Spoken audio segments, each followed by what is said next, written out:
Falando, então, da ecocardiografia tridimensional, isso é interessante, né, ver essas coisas, que é ver o ponto que a gente chegou em tecnologia. Por que 3D? O corpo é tridimensional e porque a vida é tridimensional. Lembrando que nós temos os planos de corte, o plano transverso, o plano sagital e o plano coronal. Como vocês preferem ver essa imagem? Assim ou assim? Assim ou assim? Assim, né? Então, assim, dizer que o 3D não acrescenta, claro que acrescenta. Ele é fundamental para um diagnóstico? Não. Quando a gente entra no 3D, a gente já tem diagnóstico. Embora, como eu já comentei com vocês, uma válvula bicúspide, uma coartação, com certeza o 3D já me ajudou várias vezes em muita coisa. Aqui eu tenho o que seria o 2D, o que seria o 3D e o que seria o 4D. Então, o que é o 4D? O 4D é o 3D em movimento. Não existe 4 dimensões no universo. O mundo tem 3 dimensões, né? Então, o 4D é uma invenção das empresas que vendem aparelho, e agora o Samsung acho que inventou o 5D. Daqui a pouco alguém inventa o 6D e assim vamos por aí afora. Mas isso tudo é bobagem, tá? O 4D é o 3D em movimento. Então, nós temos os planos de corte, a sonda faz uma varredura de aquisição contínua, essa varredura é automática, nós temos técnicas de aquisição, nós temos a sonda mecânica e eletrônica, a sonda mecânica tem um tempo de aquisição de, eu até está em branco aqui, que a Marisa já me falou 1000 vezes isso, eu acabo esquecendo, não lembro quantos segundos, mas são poucos, e a eletrônica tem 8.000 cristais e tem um tempo de aquisição muito menor. Tempo de aquisição, peraí que eu tive essa sonda há muitos anos, porque essa não existia. São 12 segundos. A sonda eletrônica do aparelho que eu tenho atualmente são 3 ou 4 segundos, uma varredura. É muito rápido, tá? Bem, olhando então aqui a aquisição multiplanar, então nós temos os planos, aqui está rápido, esse é o transversal. O transversal divide o corpo em superior e inferior. Esse é o sagital, que divide em direita e esquerda. E transversal, sagital e o coronal, que é esse. Divide o corpo em anterior e posterior. Quando a gente faz uma captura com a sonda 3D, ele te dá os 3 planos ortogonais, que estão aqui. XYZ, agora não é legal mais falar XYZ, mas a partir da sua captura, a sonda te dá 90 graus e 90 graus, nesses 3 planos ortogonais. Então, não necessariamente é a mesma coisa, porque o plano ortogonal é reconstruído a partir da imagem que você decidiu capturar, que pode ser 4 câmaras, pode ser qualquer um, sagital, qualquer coisa. Bom, a reconstrução por stick, o stick é uma modalidade de software desenvolvida para analisar um clipe de um coração em movimento. Um transdutor mecânico ou eletrônico adquire um conjunto de vários cortes bidimensionais em sequência, chamado volume, com uma única varredura. Todas as fatias bidimensionais gravadas, elas são reorganizadas em um conjunto de 3D estático, de acordo com a aparência no ciclo cardíaco. E esse processo resulta numa série de pequenos volumes estáticos tridimensionais. Esses blocos de volume estático são combinados de acordo com a sequência do tempo, da sua aparência em tempo, para criar a ilusão do movimento. E isso é chamado volume 4D, no qual a quarta dimensão é o tempo. A tecnologia disponível para renderização do coração são várias, né? Então, a aquisição é o bendito do stick, que todo mundo fala, e o stick tem stick. O stick era uma tecnologia da GE, e hoje em dia outras empresas também já têm essa tecnologia de correlação espaço-tempo. Nós temos o modo multiplanar renderizado. Quando a gente fala isso, o que quer dizer o renderizado? Quer dizer a reconstrução das 3 planos ortogonais, criando a sensação de profundidade que é o 3D. Isso é renderização, é o 3D, é fazer 3 imagens bidimensionais virarem uma imagem de 3D. Nós temos os modos de apresentação, então é o renderizado, o TUI, nós temos um modo invertido, nós temos o VCI, que quer dizer Volume Contrast Image, que é a imagem contrastada, e o HD Live e o HD Flow, tá? HD no sentido de ser High Definition imagem, High Definition fluxo. Então, aqui nós temos, por exemplo, modo renderizado. O que eu estou querendo dizer? Que eu pedi para o aparelho me dar a imagem tridimensional a partir dos 3 planos ortogonais, que são os cortes transverso, sagital e coronal, tá? Aqui eu tenho uma válvula, isso aqui é um defeito de septo, é uma válvula única, e aqui eu tenho uma válvula única no plano transversal. O TUI é o quê? O TUI é imagem como se fosse imagens tomográficas, é tomográfica ultrasound imaging. Então, a gente ajusta nessa primeira tela a distância entre os cortes e existe essa disposição de cortes tomográficos. Aqui, esse corte está saindo dos citos, indo até o 3VT. E a distância entre os cortes que eu ajusto é a distância que vai me aparecendo. Então, eu tenho os citos, o 4 câmaras, a saída da aorta, e aqui é o quarto andar, né? Com a via de saída do VD com a artéria pulmonar. Aqui é um TUI bem bonito, que a partir do arco aórtico, eu reconstruo o eixo das cavas e eu caio também no arco ductal. Então, vejam que todos esses planos, eles são sequências sagitais. Quando a gente está à mão livre e põe o arco aórtico na tela, um mínimo deslizamento, sei lá, depende da posição fetal para a direita ou para a esquerda, sem angular, você cai no eixo da cava. O eixo da cava com o arco aórtico é muito próximo, uma báscula mínima, e cai também no arco ductal. Então, isso aí seria o TUI. O fluxo invertido, ele inverte. Então, ele mostra estruturas hipoecóicas, que são difíceis ou impossíveis de demonstrar com as tecnologias tradicionais. Ele faz uma reconstrução inteligente através do algoritmo que analisa os volumes 3D, demonstrando como se fosse uma angiotomografia. Então, isso que está aparecendo escuro passa a aparecer claro, como se fosse um angiotomo, tá?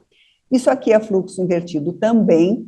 Esse clipe é lindo, eu acho isso lindo, é um clipe de muitos anos que eu tenho, e é um clipe que mostra o cruzamento em 90 graus das vias de saída. Como eu estou num 3D, eu tenho profundidade, então eu consigo enxergar o cruzamento das artérias, mesmo a pulmonar estando na frente da aorta. Se fosse um plano bidimensional, ou eu veria VD pulmonar, ou eu veria VE aorta, mas aqui eu consigo ver tudo. Aqui a tetralogia de Fallot, que a gente já falou rapidamente disso hoje, as vias de saída do coração do feto, na tetralogia de Fallot, elas são...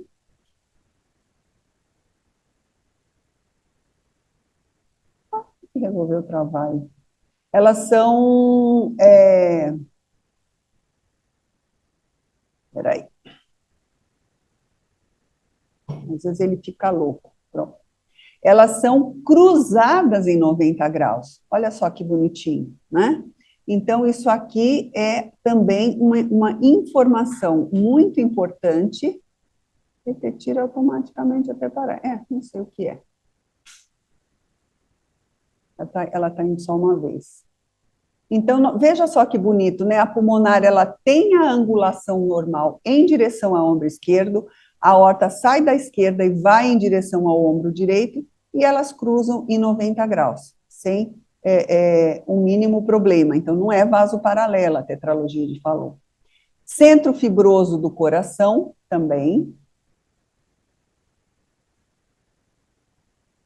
Está aqui, né? Bem demonstrado. Isso é fluxo invertido, então aqui a gente entende por que muito antigamente chamavam, né, de crux cordis, essa região aqui, né, que é a cruz do coração, exatamente é uma cruz mesmo, certo?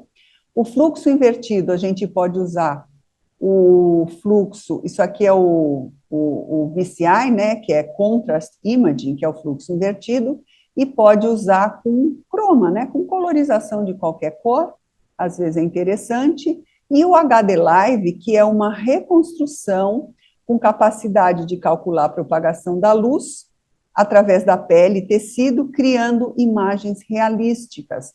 Eu acho muito impressionante a gente olhar um anátomo patológico e olhar um coração fetal em HD Live. Eu acho muito parecido, dependendo da patologia, é muito impressionante, parece que a gente está vendo uma autópsia, né? O HD Live, você pode, como todo corte 3D, fazer cortes grossos, que você tem a profundidade mais nítida, e cortes bem finos. E isso com silhuete, a silhuete no corte grosso não dá para perceber, mas no corte mais fino, é o realce da borda do endocárdio. Então, fica bonito, por exemplo, quando a gente tem uma hipoplasia de ventrículo esquerdo, uma fibroelastose, de estenose aórtica crítica, fazer esse realce de borda fica bem bacana, tá? Sobre veias pulmonares, aqui nós temos as 4 veias pulmonares, lembrando que as veias pulmonares que é possível ver no feto são as inferiores, inferior direita e inferior esquerda. No Color Doppler, é possível ver as veias pulmonares, hoje em dia, nos aparelhos modernos, a gente vê com muita facilidade, antigamente era bem difícil, né? Então, aqui a gente tem a veia pulmonar inferior direita, aqui eu tenho, no HD Flow, as 4 veias pulmonares, isso é bem difícil de pegar, isso é uma reconstrução chatinha de fazer, né? Como que é feita essa reconstrução? Eu capturo um 4 câmaras normal, aqui eu estou com Power Doppler, que pega melhor fluxos de baixa velocidade, eu estou vendo lá atrás as 4 veias pulmonares. O que eu fiz aqui? Isso aqui não deu trabalho nenhum, e isso muitas vezes dá certo. Você pega o coração, que você está vendo as veias pulmonares, e vira ao contrário. Você cai aqui, olha, as veias pulmonares estão aqui, tá? Aqui, aqui, aqui e aqui. Então, isso é muito fantástico, assim, é bem impressionante. HD Flow, que é High Definition Flow, com Color Doppler, então aqui é o color azul-vermelho normal, que a gente vê o cruzamento da pulmonar com a aorta, e isso é fluxo de alta definição em monocroma, que é esse vermelhão, né? Aqui nós temos o realce de borda, o silhuete na cor, que fica bem bonito, aqui também tem um pouco de silhuete para realçar a borda, e fotos lindas de arco aórtico, também são possíveis obter com o fluxo de alta resolução. Aqui eu tenho, é muito impressionante essa foto, né, a gente conseguir enxergar as vertebrais. Como que eu consigo fazer isso? De preferência, estar no preset de ultrassom de rotina, que o PRF é baixo, são vasos muito pequenininhos, e aí tentar pegar aí as intercostais aparecem, tá? Aqui é um arco aórtico bonito também, com silhuete, com realce de borda, seja em fluxo de alta resolução ou em monocroma, e as vantagens da técnica de stick proporcionam um número ilimitado de imagens para eventual revisão posterior, permite correlacionar a imagem principal adquirida com planos perpendiculares, pode encurtar o tempo de avaliação de cardiopatia complexa, sim. Não precisa nem ser complexa, aquela válvula bicúspide, se eu fosse tentar pegar a mão livre, eu demoraria muito e talvez não conseguisse. Reconstrói uma imagem 3D que contém profundidade e volume, proporciona e possibilita armazenamento e revisão de todas as imagens em movimento e, para mim, a grande vantagem, ideal para ensinar anatomia de malformação cardíaca. Às vezes eu brinco com os alunos, falo, gente, eu não quero me exibir mostrando esses 3D bonitos, é porque se você põe no HD Live, parece as fotos de patologia do Anderson, é lindo, fica lindo, a compreensão da cardiopatia congênita facilita muito com o HD Live 3D, mais o HD Live, né? O centro fibroso do coração na anatomia está aqui, ser o encontro dos septos com as válvulas AV, bem aqui, e aqui a gente já viu essa imagem anteriormente. Existe esse recurso que a gente pode pôr um foco de luz, por exemplo, na borda de uma CIV. Fica bem interessante, deve ficar bonito, né? Chama atenção, olha, tá brilhando aqui, aqui mais, aqui menos. Uma CIV enorme, de via de entrada, aqui a outra paciente com CIV, e se eu pegar esse coração, aqui é um corte espesso, que eu tenho impressão de profundidade, quando eu começo a afinar o corte do 3D, eu começo a fazer o 3D virar 2D, então eu não posso ficar com um corte muito fino que perde a graça. Então aqui é bem fino, e aqui eu virei um pouquinho, e agora eu estou vendo essa CIV como se eu estivesse olhando daqui para cá, né? Como se tivesse um buraco na parede, eu estou olhando daqui para cá, e não mais o corte. Então, isso aqui é a visão chamada in-face, visão de frente. A própria CIV muscular, vejam só esse exemplo. Aqui eu tenho uma falhazinha minúscula, né? Parece um bisel, ela é em diagonal, olha ela aqui, ó, pequenininha. Eu ponho aqui no 3D e eu posso reconstruir e, de novo, me colocar dentro do ventrículo direito ou dentro do ventrículo esquerdo e aparece a visão in face com o color Doppler, que também é uma demonstração bem elegante de uma CIV.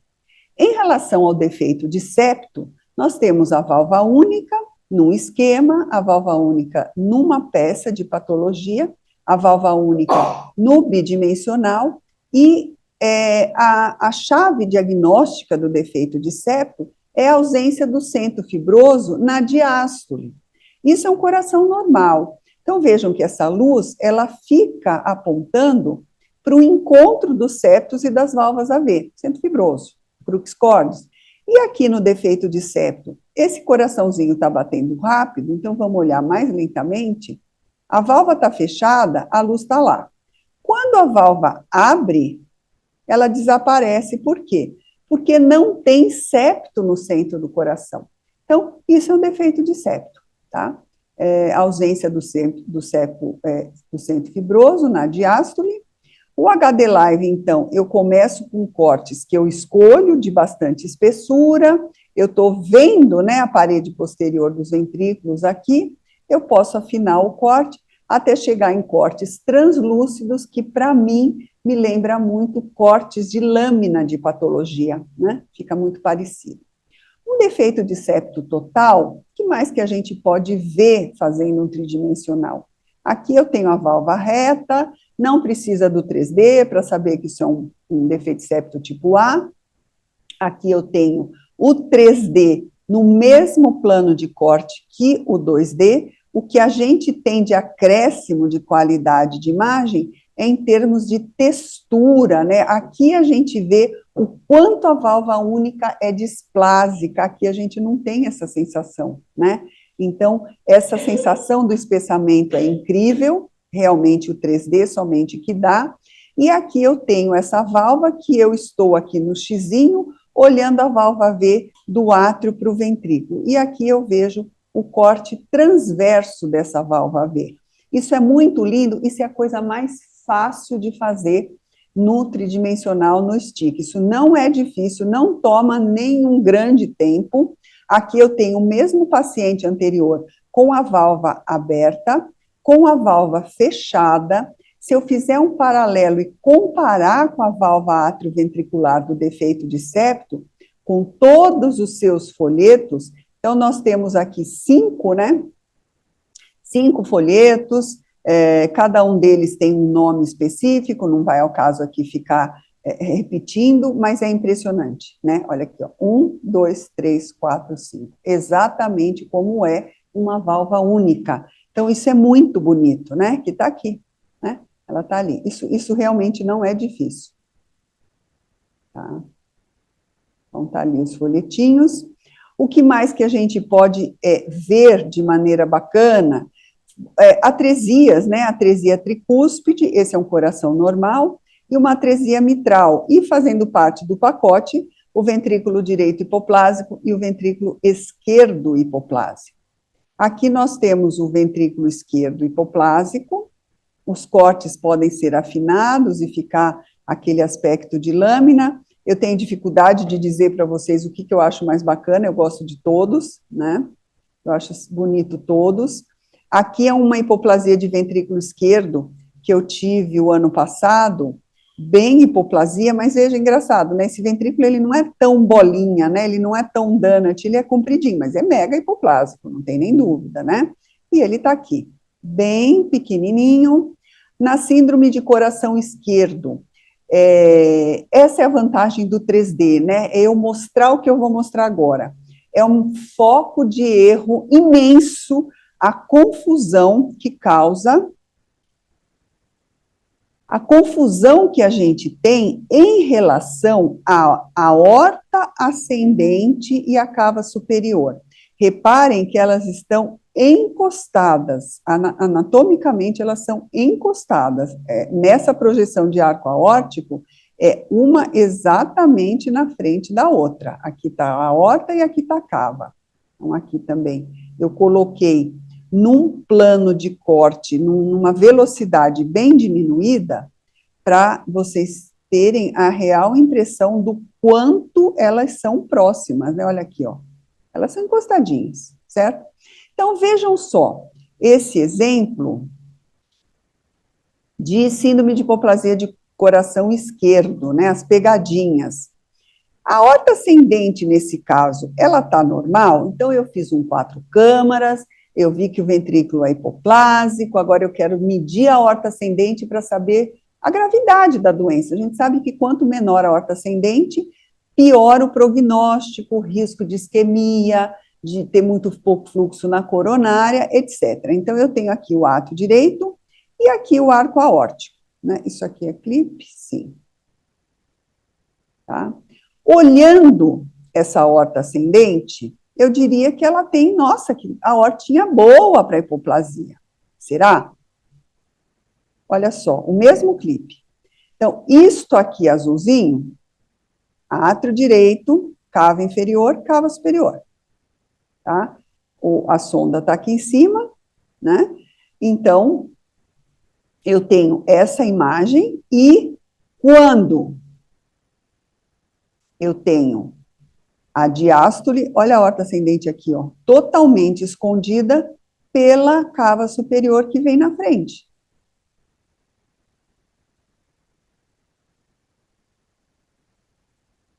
Então, a aorta, ela tá aqui, olha, pequenininha.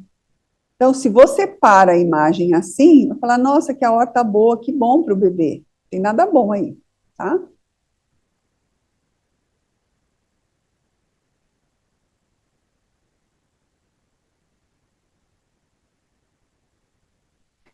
Bom, isso é uma coisa que a gente presta atenção. Quantas vezes na beneficência, quando eu estava lá, os residentes, a aorta é boa. Eu chegava lá, estava medida a cava superior.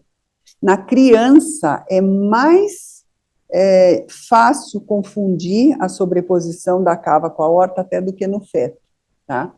Bom, ainda falando da síndrome de hipoplasia de coração esquerdo, aqui eu tenho o septo interatrial, né? Esse septo interatrial no bidimensional, ele está íntegro.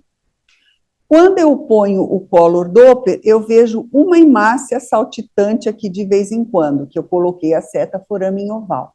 Então, veja, esse forame oval, ele não é fechado, porque eu localizei no Color Doppler umas hemáciazinhas passando por ele, mas ele é funcionalmente fechado, ele é praticamente fechado. Quando eu tenho essa situação de hipoplasia com forame oval restritivo, importantemente restritivo, eu tenho as veias pulmonares extremamente dilatadas, porque chega ao sangue do pulmão, embora o débito não seja muito, ele chega no átrio esquerdo, tem atresia mitral, não vai para o VE, e tem forame oval praticamente restritivo ou fechado, e também não consegue para o átrio direito, então ela fica represada. Resultado, o fluxo das veias pulmonares é um padrão entra e sai, entra e sai. Isso aqui é o padrão C de Taketasu. Taketasu publicou um trabalho que foi do grupo, não lembro, não sei se um trabalho do grupo da Helena Gardner, e ele classificou a veia pulmonar na hipoplasia em fluxo padrão A, B e C, é o normal, depois padrão de restrição A, B e C, e o C é o padrão pior, que o fluxo entra e sai. O que é entra e sai? O fluxo tenta sair das veias pulmonares, não tem saída nem pela mitral, nem pelo septo, e volta. Então, fica uma congestão. E esse slide, eu acho que é um dos mais lindos que eu tenho na minha coleção de aulas, porque esta é uma imagem de uma aula do Robert Anderson, falando de hipoplasia de VE.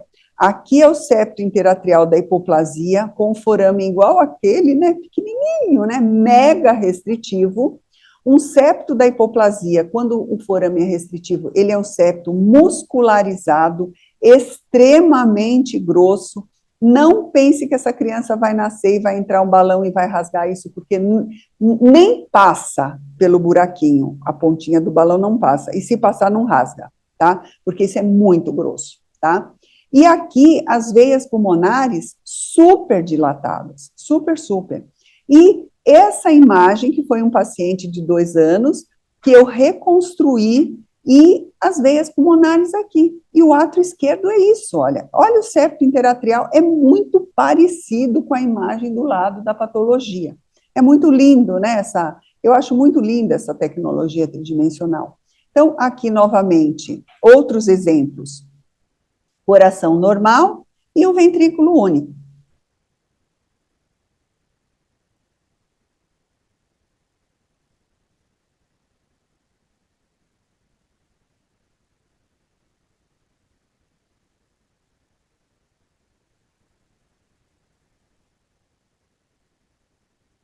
Ai.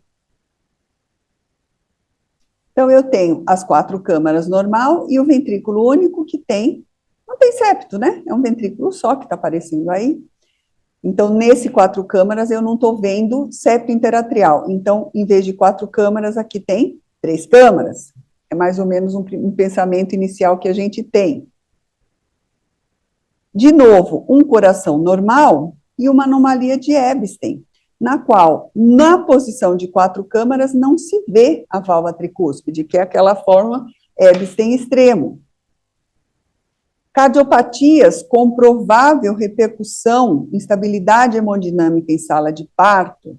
Quais são essas cardiopatias? Vamos ver o que o 3D pode ajudar. Que requerem cuidados especializados imediatos para estabilização, exigindo cirurgia imediata, cateterismo em sala de parto para melhorar a chance de sobrevivência. Então, nessa situação, muitas vezes o 3D ajuda bastante. Aqui é um exemplo de desvio anterior do septo infundibular. O septo infundibular está aqui, né? Aqui eu vou colocar alguns modelos, né, de alguns exemplos de cardiopatias que podem gerar instabilidade hemodinâmica na sala de parto. Então, uma tetralogia de Fallot com uma estenose muito importante pode gerar, nem todo Fallot é canal dependente, mas muitos, quando nascem, são, dependendo do grau de hipoplasia pulmonar. Aqui é uma reconstrução tridimensional, tem esse efeito, né, de silhuete aqui no fundo, que fica também bem interessante. A posição do transdutor no eixo longo modifica a expressão de cavalgamento, nós já comentamos isso no início da manhã, a importância de deixar o septo interventricular o mais possível retificado, horizontalizado. Aqui eu tenho essa reconstrução com esse foco de luz bem na ponta da CIV, realçando o cavalgamento e a CIV. Aqui o septo horizontalizado na tela, e a válvulinha aórtica abrindo e fechando. Quando ela fecha, a gente vê esse risquinho horizontalizado, que significa a fusão dos dois folhetos. Ainda na tetralogia de Fallot e no cavalgamento da aorta, isso é um bidimensional, aqui é uma reconstrução com fluxo de alta resolução e realce de borda. Na transposição das grandes artérias, a gente pode também obter imagens muito bonitas no tridimensional. Eu sou apaixonada por esse HD Live, eu faço HD Live em todos os 3Ds que eu faço. Aqui é um fluxo, não é 3D, isso é um fluxo color Doppler, que é o fluxo radiante, que é um Doppler normal, isso não é 3D, aqui é 3D. Então, aqui é o mesmo bebê, mesmo feto, com uma reconstrução tridimensional, com o Doppler de alta resolução normal e com o monocroma. A genesia da válvula pulmonar, nós temos dilatação de ventrículo direito, então é a única tetralogia que tem dilatação, é quando tem a genesia da válvula pulmonar. Então aqui fica essa imagem que parece a de um coelho orelhudo, né, com as orelhudas seria os ramos pulmonares, de novo a reconstrução. Tudo isso aqui, ok, eu estou vendo aqui, o que eu acho que fica muito nítido, até para a gente fazer medida, o anel, né, esse anel aqui fica muito, muito nítido, né, o anel da válvula pulmonar hipoplásico. Num truncus, como que a gente veria um truncus no tridimensional? A gente sabe que existe o truncus tipo 1, que tem o tronquinho pulmonar que bifurca, e o tipo 2, que as pulmonares saem separadamente do truncus. Eu tenho a PD e a PE saindo separada e saindo de um tronco comum, que é o truncus tipo 1 e tipo 2. Esse exemplo, eu tenho uma regurgitação tricúspide bem feia, um músculo papilar bem ecogênico, certo? E aqui eu tenho o truncus na reconstrução tridimensional, e vejam que aqui é uma pulmonarzinha bifurcando. Vejam o tamanho, é hipoplásico, além de truncos, tem hipoplasia de tronco e ramo pulmonar, sendo um truncus tipo 1, né? Olha aqui. Então, veja que essa nitidez de imagem é quase que impossível, muitas vezes, a gente obter num bidimensional, né? Esse bebê tinha microdeleção da síndrome de Digeorge, 22q11, e era bem esquisito o quanto de calcificação na musculatura do ventrículo direito que tinha. A gente sabe que a síndrome de Digeorge, a criança nasce, ela tem alteração de metabolismo de cálcio. Então, isso aqui já é um prenúncio, é um sinal, é como se fosse um marcador de síndrome de microdeleção 22q11. E observem uma coisa, no bidimensional, você olha e fala, é um coração grande, né? É um truncus. A gente não tem essa sensação de tanta calcificação como o 3D mostra. Então, isso também eu acho que é um ganho em termos de imagem. Esse bebê ficou hidrópico.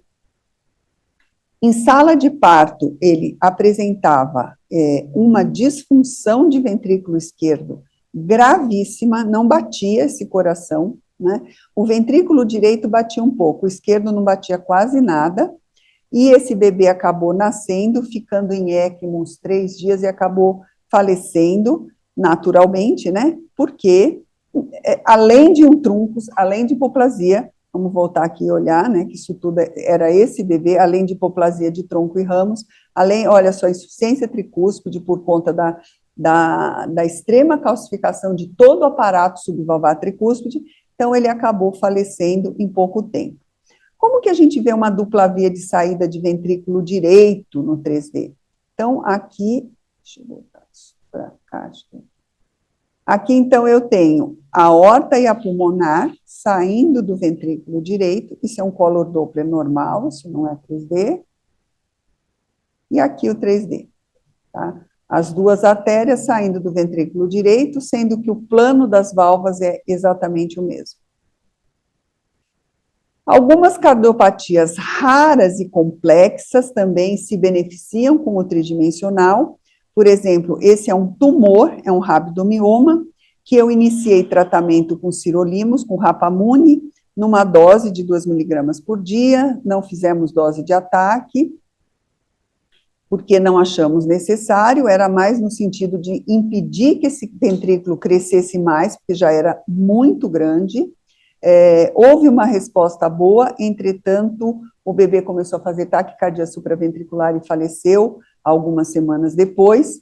Essa fístula pulmonar eu mostrei para vocês no módulo de complexas, né, a veia pulmonar esquerda chegando no coração imensamente grande, o pulmão esquerdo todo comprometido com fístulas arteriovenosas, e o que ficou bem lindo é a reconstrução do pulmão em relação ao acometimento de fístulas. Isso aqui é a artéria pulmonar e a veia, artéria e veia, e uma porção muito grande do pulmão esquerdo acometido por fístula. Isso aqui também é uma demonstração bem elegante, que lembra bastante isso aqui, né, a angiotomo dessa criança, a tomo, né, dessa criança, mostrando, então, o pulmão esquerdo bem acometido, bastante acometido.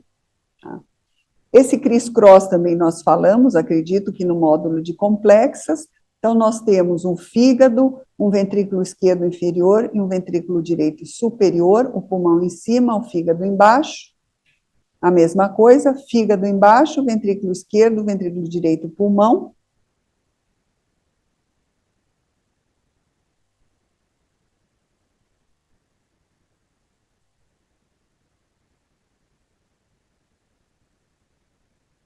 E o diagnóstico de criss-cross, átrio esquerdo conectado a um ventrículo esquerdo, que é inferior, ele está aqui, ó, mas parece que ele está do lado esquerdo, e o átrio direito conectado a um ventrículo superior, que parece que é direito. Então, nós temos, esquerdo, desculpa, átrio direito parece que é um VD esquerdo, e átrio esquerdo parece que é um VE direita. Na verdade, o VD é superior, o VE é inferior, o color Doppler dá uma noção um pouquinho melhor dessa sensação de relação cruzada. Aqui é o tridimensional, aqui no bidimensional, o anel da válvula tricúspide, ele está um pouco apagado. Aqui também está, mas a gente tem uma noção um pouquinho melhor. Como que eu consigo ver um anel embaixo do outro? Porque um é superior e o outro é inferior.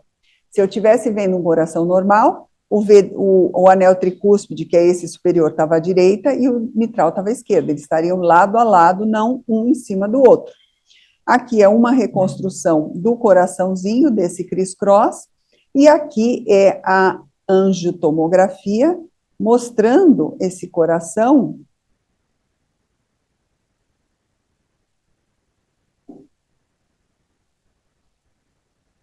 O ventrículo direito, ele parece um saco de batata em cima do esquerdo.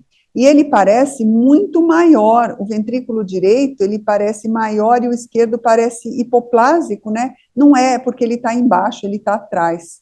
É exatamente a imagem que eu obtive no eco pediátrico que eu fiz depois que esse bebê nasceu. Então, a gente tem um ventrículo direito aqui todo desabado em cima do esquerdo, que é inferior. Aqui a imagem do eco pediátrico, átrio esquerdo VE, átrio direito VD, a sensação de conexão atrioventricular cruzada. E aqui no color Doppler igual. Sensação cruzada, átrio esquerdo para um VD que dá a impressão que está à direita, e o átrio direito para um VE que dá a impressão que está à esquerda, mas na verdade eles estão em posição superior e inferior.